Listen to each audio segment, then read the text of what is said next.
Alright, I think we found our combination. It's not quite as appetizing, but this is, I think, what we're going to have to do. So we're comparing 25 volts versus 24, and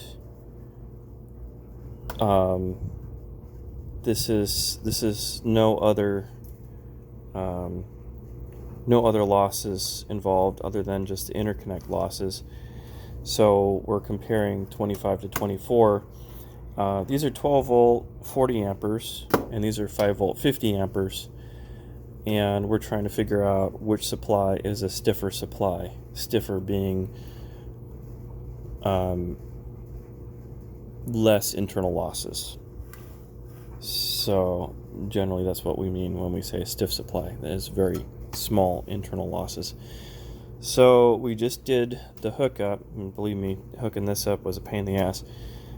And 2x24, we're very, very close. 37 amps, we're way too close to the maximum current capacity of the power supply, so it starts to sag out. And we're finding that those power supplies, these guys, are drooping at 24%. So if we were to go with a 12 volt, we would have to go with a 12 volt 60 amp power supply to get away from this much droop, 50 or 60 amp either, because we're just too close to the load limit. The 5 volt power supplies, we are almost on top of their load limit at 46.8 amps, and we're only getting 8.2% droop, which is fantastic. And we've verified that through our load box here. We're not going to be anywhere near 46 amps, so these are very stiff supplies compared to the 12 volt nearest load max. We are trying to aim for 32, maybe 36 amps. We don't have an exact, we just want to get as much practical current out of this setup as we can, and this is all an experiment, but we still need to hit some target numbers. Now, these power supplies could probably produce 28 amps reliably, but getting closer to 36, there's a noticeable smell coming from the power supply. It's probably the board heating up. I don't suspect that the board would delaminate at 30 amps because it does have 3 terminals each. Both of these have 3 terminals, but we are causing significant heating to it.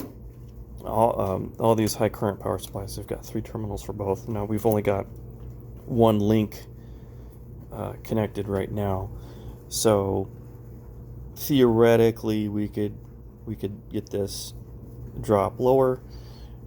Well, yeah, in practice we could get that drop lower with another link, but hooking it up is impractical right now. This is just bench testing for worst case, so this is a good example of worst case. So let's go ahead and plug this bad boy in for you. We've already got it connected to the load box, because if we jammed one of those plugs in there, it's going to be a big spark and it'll erode the banana jacks, so I don't want to do that. That was the 110 sparking, so you could imagine that's some real juice there. So 47, 23.5 out of 25.6, so 8 to 9% droop into a half an ohm. Not bad. So we should have better numbers at lower current densities. So I would expect this to be a very, very solid. Well, let's do this. do a 1 ohm load. This should be cruising speed for this guy. Absolute cruising speed here.